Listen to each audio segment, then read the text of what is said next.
Welcome back दोस्तों। स्वागत है आपका साइंस की मोस्ट इम्पॉर्टेंट क्लास में। दोस्तों, आप किसी भी एग्जामिनेशन की तैयारी कर रहे हैं तो यहाँ से जनरल साइंस के आपको क्वेश्चन देखने को ज़रूर मिलेंगे। आने वाले सभी एग्जामिनेशन में यहाँ से क्वेश्चन ज़रूर आएगा। और दोस्तों, मैंने वो क्वेश्चन यहाँ पर रखे हैं जो पिछले कई वर्षों से एग्जाम में आ रहे हैं। जनरल साइंस की ये मोस्ट इम्पॉर्टेंट क्लास होने वाली है, वीडियो को अंत तक ज़रूर देखें। तो चलिए आज का क्वेश्चन स्टार्ट करते हैं। तो देखिए, आज का हमारा पहला क्वेश्चन है, सुक्रोज में होता है। तो देखिए, सुक्रोज में क्या होता है ये आपको बताना है। तो देखिए, सुक्रोज में क्या होता है, ग्लूकोज एवं गैलेक्टोज, ग्लूकोज एवं फ्रक्टोज, फ्रक्टोज एवं गैलेक्टोज, और ग्लूकोज, लैक्टोज एवं गैलेक्टोज, ये आपको बताना है। Option number A B C में आपको कोई एक क्वेश्चन सेलेक्ट करना है। सुक्रोज में क्या क्या होता है ये हमें बताना है। तो देखिए, सुक्रोज में होता है ग्लूकोज एवं फ्रक्टोज। ठीक है, ऑप्शन नंबर बी हमारा यहाँ पर सही हो जाएगा। सुक्रोज में क्या पाया जाता है, ग्लूकोज एवं फ्रक्टोज। क्वेश्चन एग्जाम में ये भी आ सकता है, सुक्रोज में क्या क्या मिश्रण होता है, या फिर सुक्रोज में किस चीज़ का मिश्रण होता है। तो देखिए, ग्लूकोज और फ्रक्टोज का मिश्रण होता है सुक्रोज में, आपको याद रखना है। देखिए, नेक्स्ट क्वेश्चन आपका है, कौन सा विटामिन रक्त को जमाने में मदद करता है। कौन सा विटामिन है जो रक्त को जमाने में मदद करता है। तो देखिए, विटामिन के।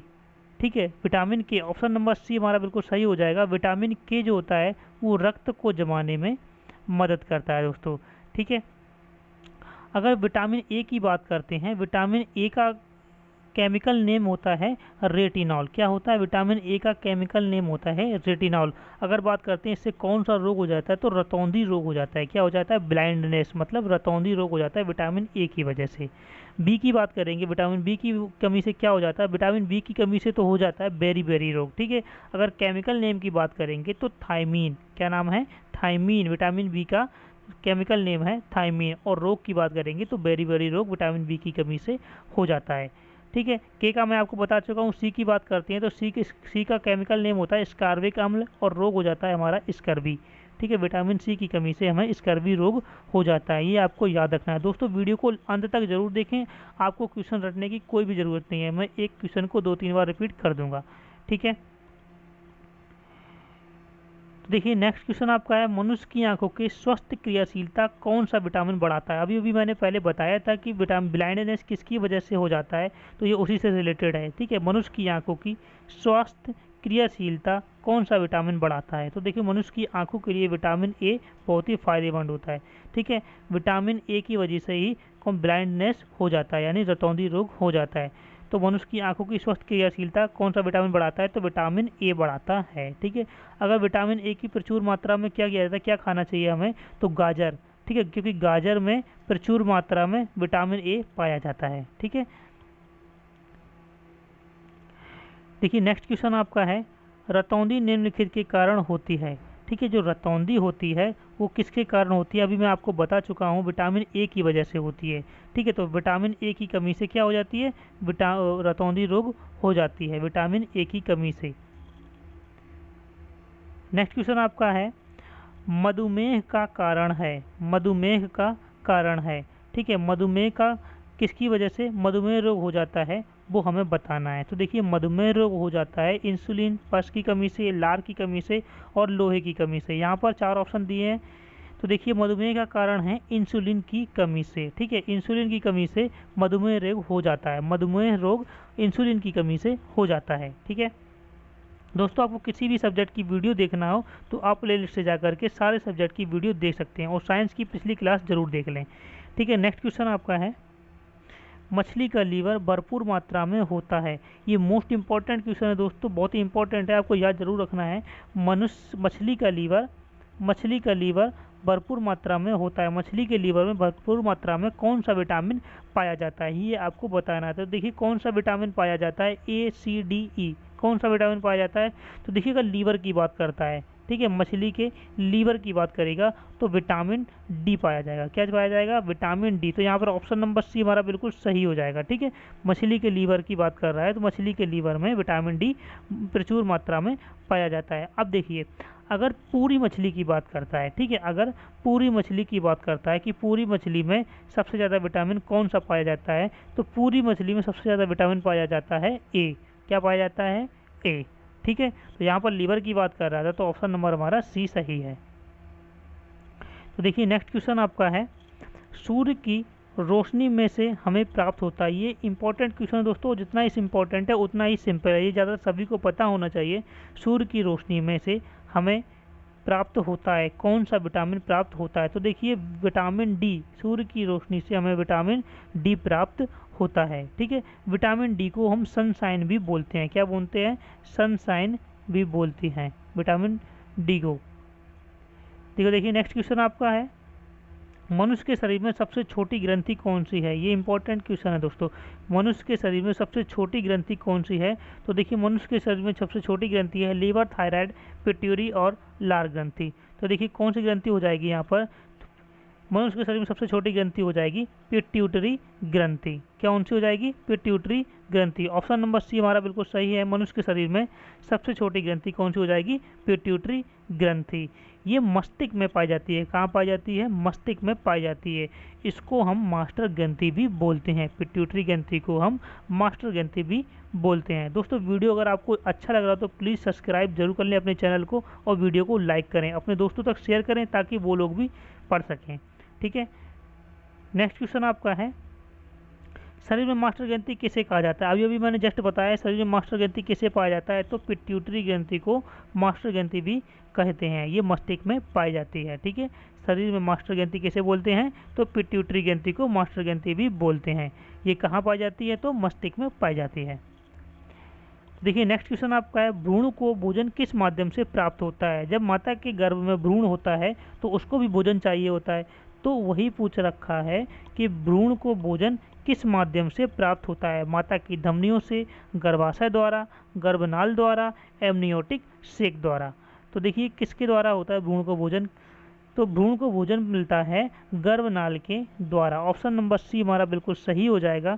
भ्रूण को भोजन किसके द्वारा मिलता है? गर्भनाल के द्वारा मिलता है। ठीक है,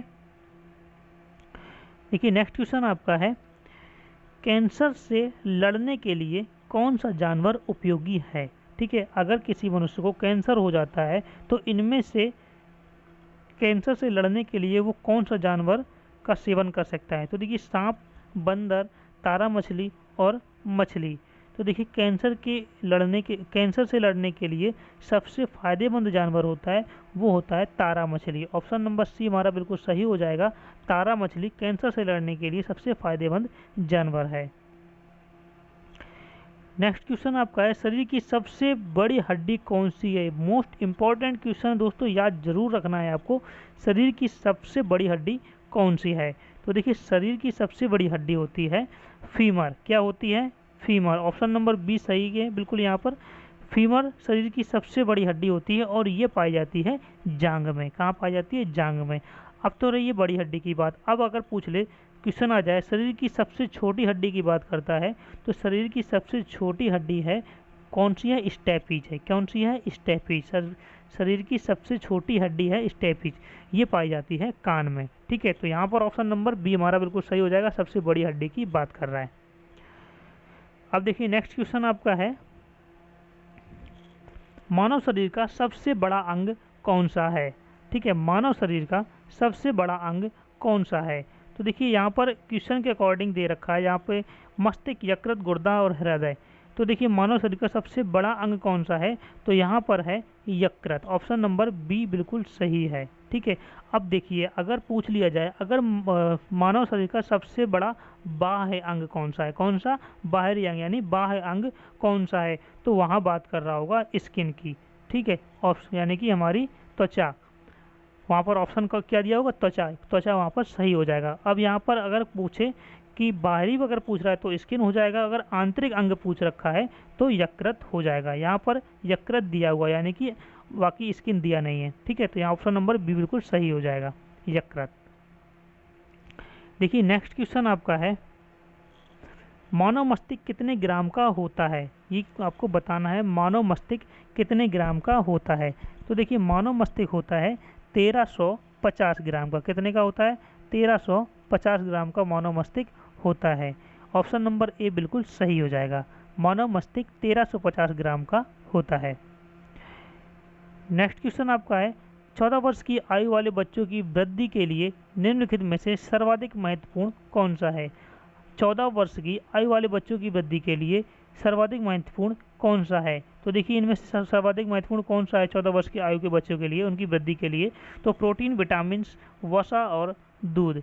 तो देखिए 14 वर्ष की आयु के बच्चों के लिए उनकी वृद्धि के लिए निम्नलिखित में से कौन सा है सबसे ज़रूरी? तो प्रोटीन यहाँ पर सबसे ज़रूरी मात्रा में होना चाहिए। ठीक है, प्रोटीन उनको जरूर चाहिए होता है। तो यहाँ पर ऑप्शन नंबर ए बिल्कुल सही हो जाएगा, प्रोटीन। तो देखिए नेक्स्ट क्वेश्चन आपका है, ब्लड बैंक किसे कहा जाता है? तो देखिए ब्लड बैंक किसे कहा जाता है, ये इंपॉर्टेंट क्वेश्चन है दोस्तों। ब्लड बैंक किसे कहा जाता है? तो ऑप्शन नंबर देखो, स्प्लेन, यकृत, हृदय या इनमें से कोई नहीं। तो ब्लड बैंक कहा जाता है स्प्लेन। ठीक है, यानी कि ऑप्शन नंबर ए बिल्कुल सही हो जाएगा। स्प्लेन को ही हम प्लीहा बोलते हैं। क्या बोलते हैं? प्लीहा बोलते हैं या फिर तिल्ली बोलते हैं। कहीं कहीं आपको प्लीहा या फिर तिल्ली या फिर स्प्लीन लगा मिल जाएगा। ये तीन में से कहीं एक चीज़ आपको लिखी हुई मिलेगी। ठीक है, इनको क्या बोलते हैं? ब्लड बैंक बोलते हैं। तो देखिए नेक्स्ट क्वेश्चन आपका है, खाद्य ऊर्जा किसके द्वारा प्रदर्शित की जाती है? खाद्य ऊर्जा किसके द्वारा प्रदर्शित की जाती है? तो देखिए खाद्य ऊर्जा की जाती है कैलोरी के द्वारा प्रदर्शित। ठीक है, खाद्य ऊर्जा कैलोरी के द्वारा प्रदर्शित की जाती है। आपको जरूर याद रखना है, खाद्य ऊर्जा किसके द्वारा प्रदर्शित की जाती है? तो कैलोरी के द्वारा की जाती है। नेक्स्ट क्वेश्चन आपका है, इंसुलिन निम्नलिखित में से मनुष्य के किस अंग से निकलता है? इंसुलिन मनुष्य के किस अंग से निकलता है? ये आपको चार ऑप्शन में से बताना है, पैनक्रियाज, पिट्यूटरी ग्रंथि, पित्ताशय और लीवर। तो देखिए इंसुलिन निम्नलिखित में से मनुष्य के किस अंग से निकलता है? तो निकलता है पैनक्रियाज। ऑप्शन नंबर ए बिल्कुल सही हो जाएगा। इंसुलिन जो होता है वो पैनक्रियाज ग्रंथि से निकलता है मनुष्य के। ठीक है, पैनक्रियाज ग्रंथि से इंसुलिन निकलता है मनुष्य के, आपको याद रखना है।